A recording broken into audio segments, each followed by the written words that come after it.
Pourquoi l'univers s'étend-il plus vite que la lumière? Lucas, astrophysicien, explique que c'est l'espace qui se dilate, pas les objets. Mais alors, comment l'expansion de l'espace peut-elle dépasser la vitesse de la lumière? Lui, Lucas, se demande pourquoi l'expansion semble dépasser la lumière. En réalité, ce n'est pas les galaxies qui filent, c'est le tissu de l'espace-temps qui s'étire. Mais alors, comment les distances entre les galaxies augmentent-elles réellement? Lucas note que, malgré l'étirement de l'espace, aucune galaxie ne franchit la constante de la lumière.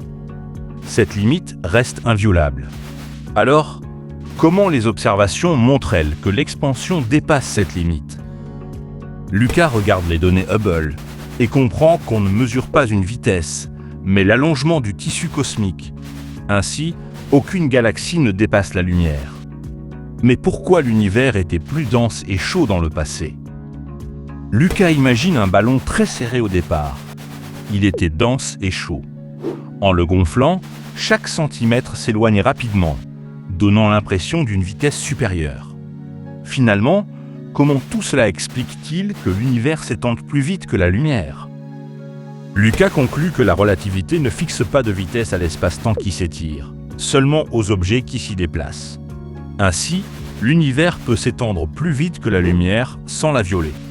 Voilà pourquoi l'univers s'étend plus vite que la lumière. Mais alors, pourquoi l'univers s'étend-il plus vite que la lumière? Lucas observe un ballon qui se gonfle. L'univers s'étend parce que l'espace-temps se dilate, pas parce que les galaxies filent. Ainsi, aucune vitesse locale ne dépasse la lumière. Mais comment un espace qui s'étire crée-t-il l'illusion d'une vitesse supérieure à la lumière? Lucas compare deux règles. L'une s'allonge comme l'espace. L'étirement change la distance entre les galaxies, pas leur vitesse locale. Donc la lumière reste assez. Alors, comment les astronomes mesurent-ils cette expansion, sans parler de vitesse? Lucas trace une flèche de la galaxie vers un spectre rouge. Les astronomes utilisent le redshift, pas la vitesse, pour mesurer l'étirement de l'espace. Mais pourquoi cet étirement était-il plus intense dans le passé? Lucas dessine un point qui explose en un grand cercle. Un univers d'abord dense et chaud a connu une inflation fulgurante.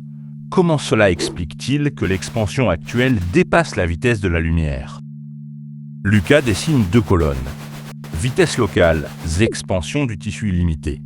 La relativité ne limite que les vitesses locales, pas l'expansion du tissu lui-même. Alors, comment la relativité autorise-t-elle cette expansion apparemment superluminale? Lucas comprend enfin. Voilà pourquoi l'univers s'étend-il plus vite que la lumière. Parce que c'est l'espace-temps qui s'étire. La relativité ne limite que les vitesses locales, pas l'expansion du tissu. Voilà toute l'histoire d'un seul regard. Maintenant, tu sais, dessine-moi le monde.